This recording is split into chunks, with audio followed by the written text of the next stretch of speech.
A Dina Dominique, escritora mineira de 59 anos, que estreia agora com esse livro de contos A Outra Mulher, é alguém que eu acompanho há muitos anos. A Dina está sempre em interlocução comigo aqui no canal, lá no Clube de Leitura de Contos, Novelas e Peças de Teatro, sempre interagindo e comentando as leituras que a gente faz em comum. E as leituras que a gente faz em comum são muitas. Eu destaco especialmente a leitura que a gente fez dos contos do Cortázar. E sempre foi possível perceber ali o grande refinamento literário da Dina, o seu grande interesse por essa literatura que vai além das convenções realistas, ao mesmo tempo uma sensibilidade muito grande para o onírico e para o lírico. Eu fiquei muito contente quando ela decidiu me confiar essa tarefa, me convidar para ler e resenhar o livro dela, e fiquei muito surpreso, porque eu encontrei aqui, mais do que a leitora tão qualificada que eu já conhecia, uma escritora que estreia e estreia com grande segurança. Nem parece que é uma estreante, mas sim alguém que já escreve há muito tempo. E parece que é mesmo assim. A Dina vinha escrevendo já há bastante tempo, publicando em alguns periódicos, mas relutante em publicar o seu primeiro livro. Ela sentiu a necessidade de se amadurecer mais. E foi isso que aconteceu. Esse livro que a gente tem aqui é de uma escritora pronta, uma escritora com um estilo muito bem definido, que sabe muito bem usar as palavras, que não comete aqueles pequenos deslizes que às vezes os iniciantes naturalmente cometem e que tem uma voz própria muito reconhecível. Aqui nós temos uma coletânea de contos que é singular desde o início, porque ela avança para além das fronteiras meramente realistas. Mas ela não faz isso indo diretamente para o fantástico, o que talvez teria sido um erro. Não. Ela avança para além dessas fronteiras realistas que marcam a nossa literatura brasileira. A literatura brasileira é muito marcada pelo realismo, diferente, por exemplo, da literatura argentina, em que o fantástico se faz sentir com muito mais força.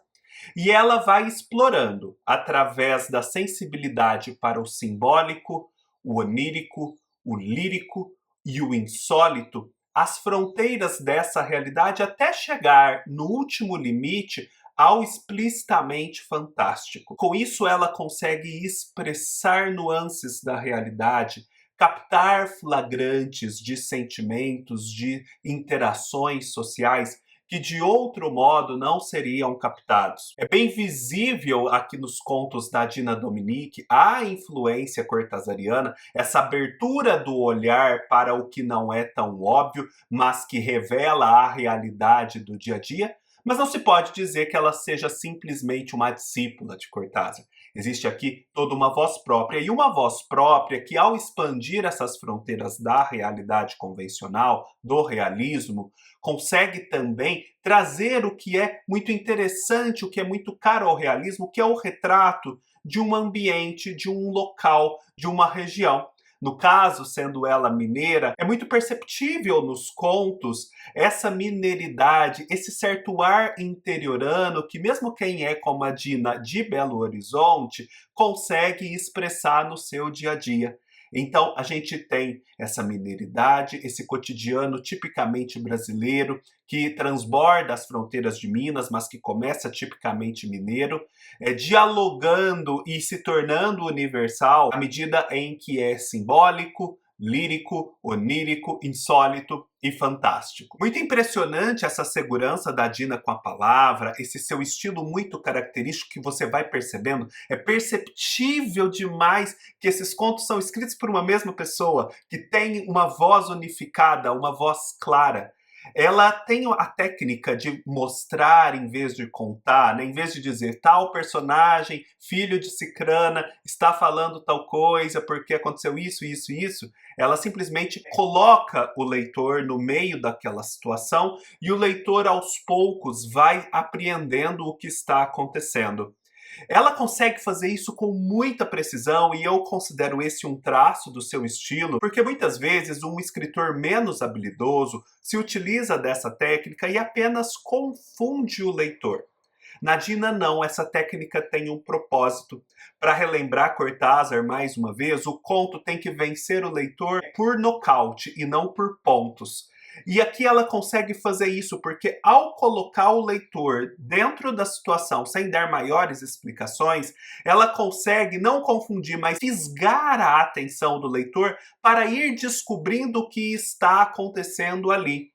E de fato o leitor se interessa, continua lendo o conto, descobre o que está acontecendo e percebe que foi muito bom que ele tenha sido imerso em vez de simplesmente ter ouvido o relato de uma situação. Porque assim ele conseguiu ver coisas que de outro modo ele não conseguiria. Eu acho que num livro de contos, e aqui são 22 contos, é difícil num vídeo você falar sobre cada um deles em particular. Por isso eu decidi escolher aqui para comentar brevemente com vocês contos que eu considero que expressam muito bem essas características mais gerais do livro e do estilo da Dina Dominique. A princípio eu sinalizo contos que têm um caráter mais cotidiano, mais pedestre, ainda não avançam essas fronteiras do insólito e do fantástico, mas que são muito bem-sucedidos na economia poética que eles têm. São contos não tão extensos, o primeiro deles é até bem breve, mas ele consegue te jogar na situação, fazer um flagrante da realidade e um flagrante que é altamente simbólico e que permite muitas leituras. O conto que dá nome ao livro, A Outra Mulher, é um dos contos mais bonitos e mais potentes desse livro, sem sombra de dúvida. O título foi muito bem escolhido nesse sentido. Porque a gente tem a história de um homem, a gente percebe, que deve ter, isso não é dito explicitamente, algum problema cognitivo, alguma dessas enfermidades da velhice que vão minando a capacidade cognitiva, a memória, um Alzheimer, uma demência, alguma coisa parecida.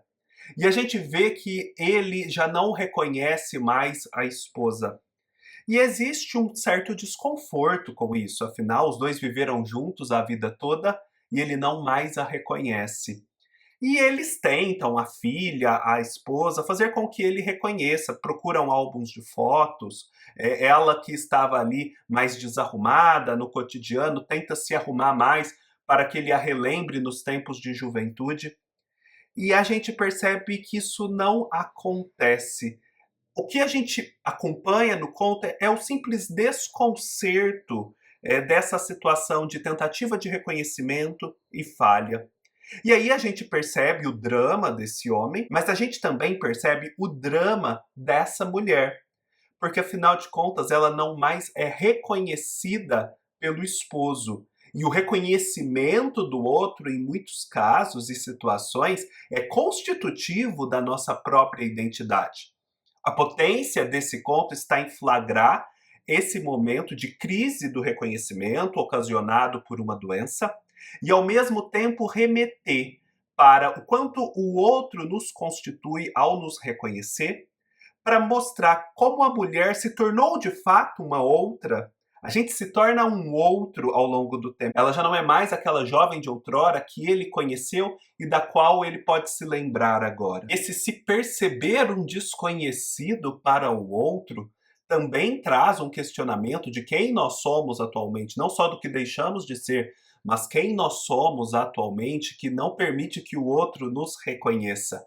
E eu acho que o interessante aqui é que essa técnica da Dina é empregada, né, do mostrar em vez de contar, é que aqui ela tem o efeito de nos trazer o desconforto que esses personagens estão vivendo. Esses personagens, eles estão num momento de desencontro de percepções. E a gente, na medida em que tem que fazer um esforço para perceber o que está acontecendo, quem está falando, por que aquilo está acontecendo, também compartilhamos de uma forma indireta do desconforto, do desarranjo daquela situação. Um outro conto belíssimo em que há essa percepção assim de uma realidade cotidiana, mas num nível que já vai começando a ser simbólico, é o conto Vida Longa. A gente tem aqui a história da Angelina, que é uma moça lá do interior, que quando jovem viu uma santa que chegava àquela região, Ela ficou contemplando a santa numa festa religiosa, se identificou muito com a santa. As pessoas passaram a dizer que a santa se parecia com ela com a santa, e a santa foi levada para cima de um morro, num altar, e ficou ali a vida toda da Angelina, 90 anos.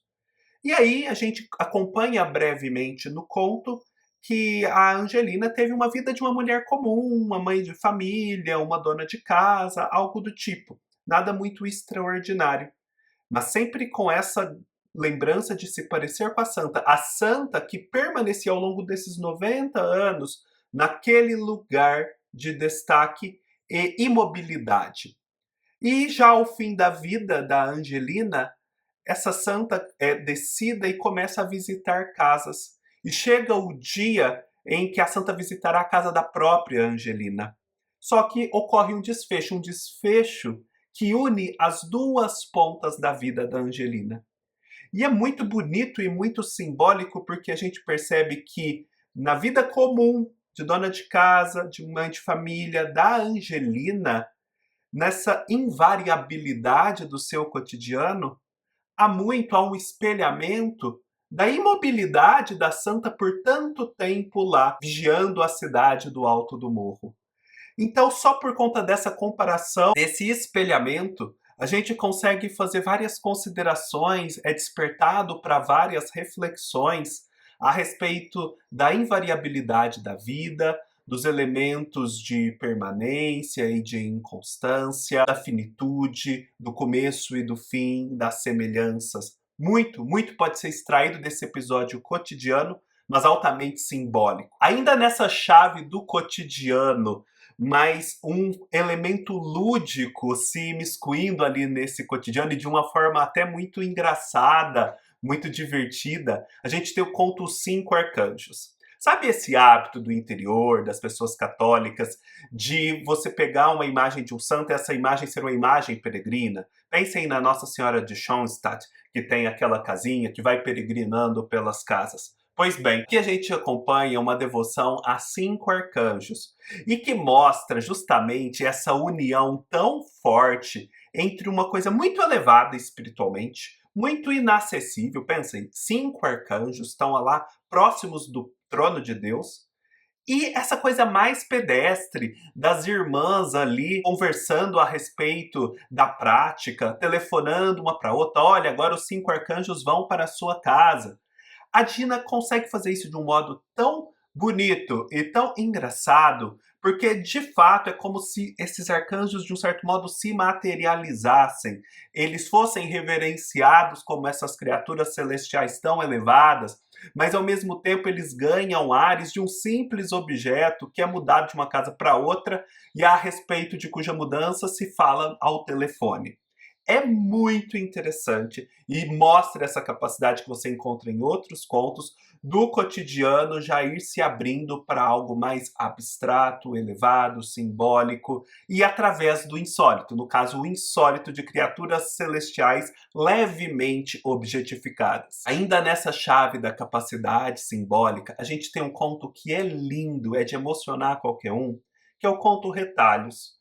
É um simples conto em que alguém encontra uma senhora num ponto de ônibus. Essa senhora, ela vai a uma confecção, algo do tipo, para pegar retalhos e com esses retalhos ela costura coxas. E ali a gente percebe no diálogo que as pessoas têm, né, essa senhora com o narrador, nesse ponto de ônibus, que essa senhora, à medida que vai falando da sua vida, dessa história da coxa, dos retalhos, ela é quase que uma imagem arquetípica dessa figura feminina, criadora, acolhedora, simples, mas a qual a gente quer voltar quando está, às vezes, no turbilhão da vida. É uma figura de refúgio. É uma figura que você relembra do passado, da infância, que traz toda essa carga do acolhimento. É uma conversa banal. A senhora não está se propondo a acolher a outra pessoa? Não é isso. Mas você percebe isso. E aí elas entram num ônibus. E ao entrar no ônibus, perde-se o contato, afinal a senhora senta-se lá na frente, a outra pessoa senta-se lá atrás, o ônibus enche e não se percebe quando a senhora desce. E nisso, gente, existe todo o simbolismo do mito, da figura lendária, desse arquétipo mesmo. Porque o mito, ele é evanescente, você não consegue pegar, ele simplesmente some, ele aparece, some. E isso é reforçado porque logo na sequência a gente tem um outro conto em que o encontro com a senhora volta a acontecer. Mas ele é anedótico, ele é episódico e não se repete. Essa senhora mais uma vez escapa das mãos da outra pessoa que a vê. Gente, é tão bonito isso, é tão poético, é tão simbólico dessa figura de acolhimento que está ali no inconsciente de cada um, que às vezes você a vê materializada na realidade, mas muitas vezes ela escapa. Mas a memória dela está sempre presente e ela já é por si só reconfortante. A gente tem no conto Desapegos toda uma história de uma família que perde tudo num acidente. E depois a gente vai vendo outros episódios de vazio, de perda de tudo, circundam esse episódio principal. E é muito interessante nesse conto como, através desses fatos cotidianos ali narrados, a gente é remetido para esse lugar do desapego, da perda de tudo, e de como esse vazio que se cria com a perda de tudo é também o campo fértil e privilegiado do nascimento do novo. Vejam, ela não faz no conto um discurso abstrato e simbólico sobre a importância do vazio e o novo que surge do vazio. Ela conta fatos cotidianos, a perda de uma família, um acidente ali, um incêndio, ou poderia ser também uma enchente. E com isso, a gente já é remetido naturalmente para esse plano mais abstrato, da perda de tudo, da abertura do vazio e da emergência do novo. A Faísca do Borralho é um conto também que tem muito dessa carga. São fatos cotidianos, circulação de pessoas, a observação da circulação dessas pessoas. E no final, o que a gente tem é toda uma dinâmica entre o fluxo da vida, a vigia e o imprevisto, a intangibilidade, o imponderável emergindo. Por fim, na medida em que os contos vão caminhando para essa chave mais fantástica, mais onírica, em que as fronteiras entre a realidade e o outro mundo, né, esse mundo fantástico, já estão mais explicitamente borradas, a gente tem o conto Sonhos de Doraci, em que a gente percebe que os sonhos dessa personagem eles vão afetando a realidade e a realidade vai afetando os sonhos. Então, esse universo onírico dos sonhos, ele vai tomando conta da vida cotidiana. E à medida que as pessoas vão interagindo com esses sonhos dessa mulher, a gente percebe que esse elemento onírico ali, ele assusta, ele atrai e ele nutre as pessoas. O conto em si tem tintas fantásticas, mas a gente é levado a pensar o quanto o onírico, o pensamento, a imaginação, o fantástico lido, narrado, criado, ele também afeta a realidade. Ele também é consequente na realidade. Aqui no conto, o universo é propriamente fantástico, existe uma carga fantástica mais forte. Mas o onírico dos nossos sonhos, ele também é consequente na realidade mais pedestre, mais cotidiana. Eu acredito que é a isso que o conto leva a pensar. Outro conto que flerta com o fantástico e com isso tem toda uma carga psicológica é A Boca do Diabo. A Boca do Diabo a gente tem um contexto, é um conto longo, que também mostra a capacidade narrativa mais extensa da Dina e o seu pendor para o romance. O escritor que escreve a orelha desse livro alude à possibilidade da publicação de um romance, e eu acredito que a Dina tem fôlego para isso, ela mostra isso nesse conto. A gente tem um grupo de meninos, né, crianças, que está numa situação, a gente vai percebendo, em que a mãe deles foi afastada do convívio cotidiano. Parece que ela está doente. Então, eles vivem um momento extraordinário na vida. E esse momento extraordinário é compartilhado por uma tia e um primo que chegam, a tia para ajudar essa mãe. Então existe toda ali a dinâmica nova dessa situação de ausência da mãe e da chegada do primo. E em determinado momento o conto vai se desenvolvendo eles se embrenham numa mata e existe como que uma caverna que eles meio que fazem com que o primo entre. E ali, de repente, o primo volta todo descabelado, todo desconjuntado e sem dizer o que aconteceu. As crianças encaram aquele acontecimento como algo fantástico. Aquele primo entrou num outro mundo ao entrar naquela caverna. Ele entrou no desconhecido, e o desconhecido permanece nessa condição porque o primo não revela o que aconteceu. E depois as coisas se ajeitam, eles voltam ao convívio com a mãe, e mais pra frente vão visitar esse primo na casa dele. E o primo continua sem falar sobre o episódio. É como se aqui esse momento de excepcionalidade da vida dessas crianças fosse um pouco simbolizado pelo que acontece com esse primo. O estado psicológico em que elas se encontravam era meio que ser lançados a esse buraco, depois voltar e não entender bem o que aconteceu, não saber dizer o que aconteceu. E tudo isso, gente, acontece, eu volto a repetir, sem que a Dina precise te dizer explicitamente que essas são as reflexões que estão ali nas entrelinhas. Os contos são sempre muito narrativos, são acontecimentos que você acompanha. Eles até têm um pouco de mental, você não acompanha tanto os pensamentos, são os acontecimentos. Mas dos acontecimentos se originam a carga simbólica, o onírico, as abstrações. Eu só falei brevemente de 8 contos, existem 22 com essas características e que tenho certeza que na leitura de vocês podem até se destacar mais do que esses. Deixo o convite forte para que vocês leiam esse livro, que realmente vale muito a pena, são contos da melhor qualidade, e acompanhem o trabalho da Dina. Todas as referências para você poder adquirir esse livro estão aqui na descrição do vídeo. Você pode adquiri-lo da editora Nauta, que é uma editora nova que a publicou. E eu posso dizer, é uma edição belíssima, com uma capa muito bonita, muito bem escolhida, folhas amareladas, ótima diagramação, e é um livro que eu concluí sem encontrar um erro de revisão sequer. Coisa que não acontece nem em editoras maiores e mais consolidadas. Então, parabéns à Dina e parabéns à editora Nauta pelo cuidado na publicação. Eu também vou deixar aqui abaixo o Instagram da Dina, a fim de que vocês possam acompanhá-la no sentido não só da escrita, mas também das leituras que ela faz e propõe lá no seu perfil literário. É isso, espero que tenham gostado. Se gostaram, deem o like, deixem seus comentários, se inscrevam no canal e até mais!